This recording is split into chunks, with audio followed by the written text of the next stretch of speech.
Hi everyone! Welcome to Not Your Bubby's Tourist School with Making Menches. Today we're going to talk about just reflecting on a year of being like a publicly anti-Zionist organization. For those of you who don't know, in May of last year, Jesse and I published a blog article with a friend of ours, basically just making clear our stance on Palestine and being very explicitly anti-Zionist. And so we wanted to do some reflecting because it's been quite a year since we released that article. Yeah, I think what's really important to understand about when we chose to speak out was it was the 2021 assault on Gaza. It was a time in which more senseless violence was occurring in Gaza and the Israeli military were attacking, and we felt it was no longer enough to be an anti-racist Jewish American organization and be silent on a very obvious human rights abuse in Palestine. Yeah, so I think that is important grounding. Thank you for that. Yeah. We wanted to start with just like what our thought process behind the article was and what we were trying to accomplish and what our intentions were. Well, why don't we start with why we didn't address anti-Zionism to begin with? Oh, yes. So, like Jesse said, like when we started making mentions, it was through the lens of anti-racism, and our goal was to bring anti-racist work to white Jewish communities like the one that we grew up in. As to people, to also white Jewish people who, you know, have done a lot of learning and processing on our own racism and educating on anti-racism and anti-oppressive topics. And so that was where Making Mentions began. And so we made the very conscious decision off the bat that we were not going to talk about our views regarding Palestine. Like, I feel like that's one of the first conversations we had, because we were like, we're both anti-Zionist. Yeah, we knew, but we also knew that we would lose access to Jewish spaces if we were leading with our anti-Zionism. Right. And it was immediately after the George Floyd murder that we formed, and we were forming under the kind of crisis of American racism, and we felt that it was more pressing to address these life or death matters in the United States, where we were citizens and we've always lived, and we could speak directly to our experience as white Americans and white Jewish Americans, and not speak on behalf of anyone else in a country we had not been living in. Yeah. However, that's changed. I think for us, we were very much like, we were very cognizant of the fact that, like, if we were explicitly like, we are anti-Zionist and we are very pro-Palestinian and that is what our values are, we knew that we would not be granted access to the communities that we had grown up being a part of, or communities similar to it, just based on our knowledge of those communities, like our people in our family, and the general, I feel like, Jewish American sentiment towards Israel. And so it was very conscious so that we were able to still do this anti-racist, anti-oppressive, like action-based work that we knew our communities needed. And we were sort of like, we never said anything and it never really came up, and we talked about it coming up. We had a lot of conversations about what we would say if it came up. And we were always like, we're gonna say that is an international issue and our focus is at a local and national level, and so we are not gonna have conversations about Palestine. And that was sort of like our framework for the first year or so. Totally. 8 months. Yeah, 8 months. Do we want to talk about... Oh, yeah. Another reason we didn't speak out about our position on Zionism is because initially Making Mentions was founded following the principles laid out in the Not Free to Desist letter, which we have referenced multiple times throughout our website, on blogs. And the founders of Not Free to Desist had not made any comment about Zionism or any sort of politics around Israel. So we did not want to misrepresent the mission of Not Free to Desist, which is a movement and a group we really support still. And we wanted to clarify that, you know, these were our personal beliefs, but we didn't know how when we were following the kind of prescription of Not Free to Desist outline. Yeah. And so, yeah, as Jesse mentioned, obviously, like, what changed in May of 2021 was the violence that was taking place in Palestine. And we had been talking about it, I feel like, for kind of a bit at that point, just sort of being like, grappling just with, like, what does it mean for us to have a place in Jewish American organizing, Jewish American education, and not be talking about this. And we definitely were weighing the pros and cons of that and being like, we're probably going to lose access to these communities, and we're probably, like, not going to be able to do the work that we've been doing. But I think we got to the point where we were just sort of like, it's more important to us that we are standing by our values.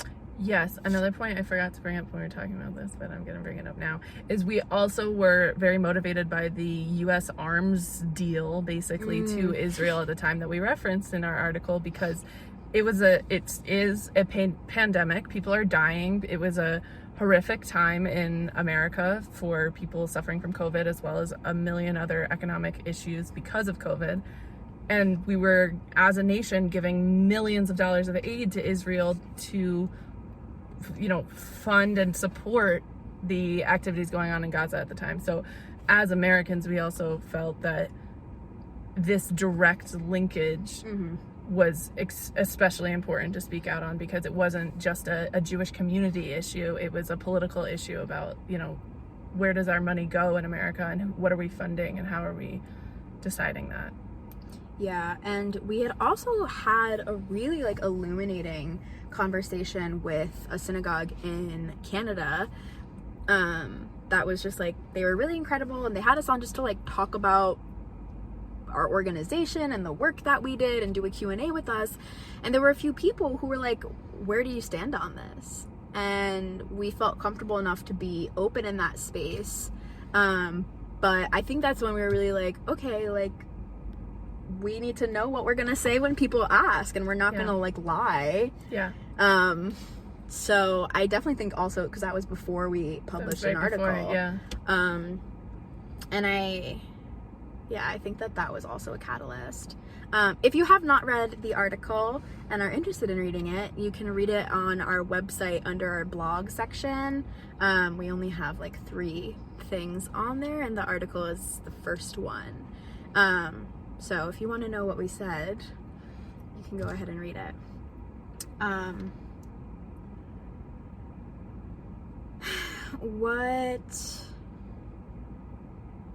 Yeah, for you, Jesse, like, what did you feel like you personally were, like, thinking as we were doing it?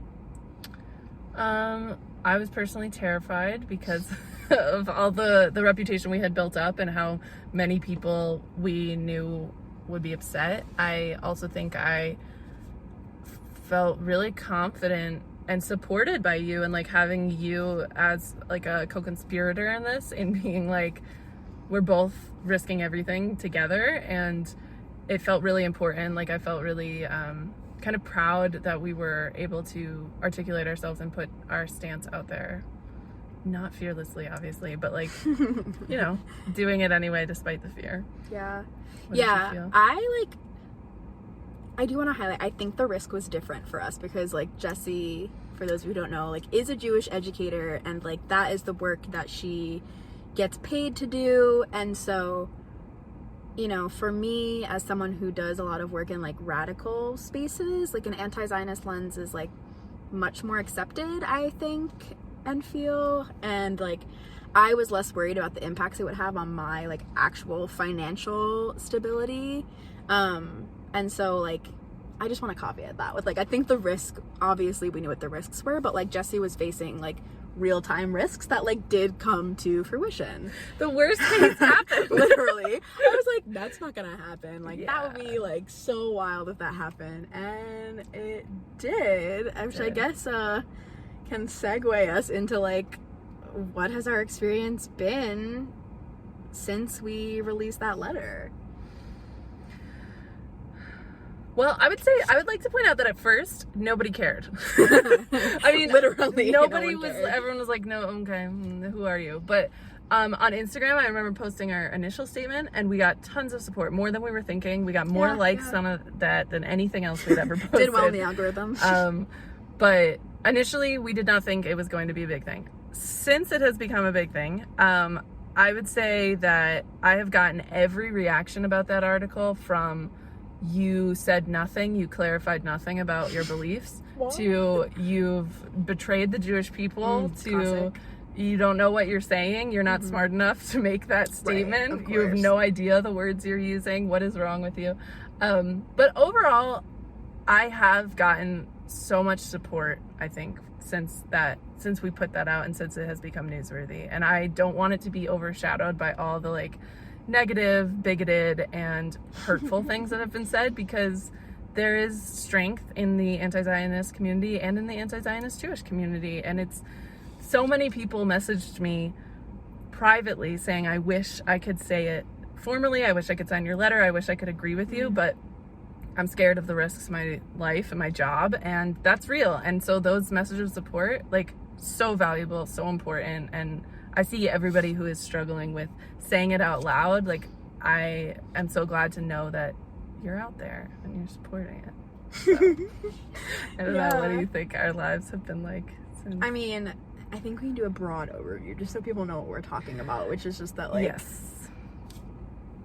I was fired from a job as a Jewish educator almost a year ago. In 2 weeks, it'll be a year ago. Because of this blog post. You can read about my experience in the New York Times and Jewish Currents and a million other organizational The Forward, yeah. A lot of publications have, I think JTA has all of them are linked on our website. Yes. Under, like, I don't know, like news or media attention or something. But you can find all the articles linked there if you're interested. And I was brought in specifically for a discussion about this, and I had been asked many questions about why I would post such a blog post, and did I know the intention and what were, to clarify my beliefs, basically. And was told that I should not work at a place that would fire me for these beliefs. And then I was fired. So since then, I took a lot of time to recover. I have not recovered financially. I've recovered emotionally in a lot of ways, but I was not able to get a full-time job. I just finished a year of doing multiple part-time jobs. For 3 months, 4 months, I had 4 part-time jobs. It has been an insane year because I filed a lawsuit against the temple that fired me, and that lawsuit has brought even more attention to us and to this article. So I'm very grateful for the people who have been supportive of my lawsuit, and the fact that people who work in Jewish spaces are allowed to have a self outside of the space they work for, and to still be a part of the Jewish community, which is what we're still trying to do, to be a part of the Jewish community, as we are with our political positions. Yes. So, I mean, with that being said, if you ever want to donate to Making Mentions or Jesse, the financial impact was surely real, and we wouldn't turn it down. But we also love doing this work out of the joy and love for Judaism in our hearts. Absolutely. I feel like it went in many ways as I expected it to, and in many ways, like, as I did not expect at all. I definitely didn't expect, like, a lawsuit. Yeah. And again, like, I'm distanced from so much of that because I did not lose my job and I did not have to file a lawsuit. But I think for me, it's been really wonderful to cultivate, like, a larger anti-Zionist Jewish radical community. And I feel like I've met so many more people and been able to connect with so many more Jewish people who are anti-Zionist, and really be like, this is not on the fringes of Judaism. Yeah, like, there masses of Jewish people who are anti-Zionist, and it is important that we are welcome in Jewish spaces, and if we're not, that we can make our own. Like, the amount of times that I feel like I've heard, like, you're a self-hating Jew or you're anti-Semitic because I'm anti-Zionist is like, it's, I don't know, it just feels so insane, especially because I feel like Jewish Americans talk so much about the importance of carrying on Judaism, but then want to shun Jewish people who are embracing their Judaism because they're anti-Zionist. Yeah. Because like something that is so clearly supported by Jewish values and ethics, like, doesn't align with their vision of Judaism. And yeah, that is incredibly disappointing. Also, like, I was expecting us to not really get any more workshop opportunities with our hometown temple or community in general, and we didn't. That completely fell off the map, and we did do follow-up. Like, we did try. Yes. We still are. Yeah, we still try. We are still reaching out to people. We have not given up, but folks are not super interested in engaging with us, and I would imagine that's because of the anti-Zionism, because they were very interested in engaging with us before that. Also, just highlighting, like, we had such incredible and cool experiences too. Like, we did get some emails that were horrifying and incredibly just like messed up, but we also, like, got to meet with an older Jewish man who has been anti-Zionist for most of his life, and gave us, like, all of these, like, out of publication books on anti-Zionism and, like, Jewish anti-Zionism, and, like, just learning that this isn't new, and we're not, like, new to this work, and we're not building something from the ground up at all, but, like, there have been Jewish people forever, since the inception of the apartheid state, that have, like, been anti-Zionist, is really powerful. Like, we're part of a much larger community than I think I came into this realizing. Agreed, 100%. I was just gonna say, anybody who tells us that, you know, certain Jewish organizations that are national have one perspective on Zionism should really do a little bit of research. I have done a lot of research in preparation for everything that has come since then, and I've found out so much. For example, that Jewish federations and Jewish organizations that are huge did not all agree about Zionism. It's only very recent that there has been a unified policy on Zionism, and even still, we know many Jewish institutions do not have a one unified position. So I would encourage anybody who believes that to just really investigate further, because we have always existed as Jewish anti-Zionists, and we still will, and we'll still talk, and, you know, we're grateful to be in community with everyone who is here with us, and we send you strength and courage. Yeah, I mean, yeah, it's not like we're not willing to engage. We obviously continue to engage with people who are Zionist, because, like, that is not our only politic and value, but it is really important to us. I was thinking of something else to highlight, and my mind just went so completely blank.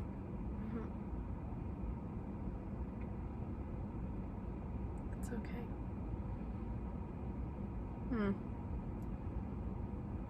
Oh, I guess just, like, do, like, research for yourself, and do, like, reading and education for yourself. Like, don't rely on what you were taught forever. Don't rely on what was passed down to you, because, like, a lot of that is, like, not rooted in fact, and, like, that is difficult, I think, to hear sometimes. But, like, yeah, and, like, go out of your regular, like, Jewish media publications, go, like, read some radical Jewish publications, and, like, yeah, I don't know, learn the history, learn the actual, like, reality for yourself. I feel like, quite frankly, like, so many Zionist Jews, like, are just regurgitating the same things over and over again, but, like, exact same phrases. I feel like I've done more reading on the history in that region and, like, current events than many of the Zionist Jews that I talk to. So, like, I don't know, like, keep educating yourself. Don't just listen to what the people around you are saying. Yeah, and that's a great segue to explain that we will be doing some of that research for you, and we will be helping to break down some of these concepts that are considered too complex, or, you know, for grown-ups, or whatever excuses they gave you growing up, because we have engaged with this work and we are connecting our Jewish values to the history, and we are changing the narrative around anti-Zionism, and we invite you to share that journey with us this summer. As we share our readings, we share some hopefully amazing interviews with some really great people who have different perspectives than us but can agree on anti-Zionism, and we are just really excited to share kind of the community, I guess. We're sharing community that we've built with the community that we are engaging with. So stay tuned. Excited. Our first section is going to be July, and we're going to be talking about how Jewish ethics and values support and uphold and uplift anti-Zionism. So don't miss it. I think we start in 2 weeks. Yes. July is this Friday. Yes. Next July week. Is tomorrow. Next week. July's tomorrow. We start next week. Sorry. Yeah. Great. Thanks, everyone. I don't know. Email us if you have questions or comments. Unless they are hurtful, then keep it to yourself. Thank you. Yeah, we've already heard it. If it's hurtful, we got it. We're good. We're good. Yeah. Bye. Bye.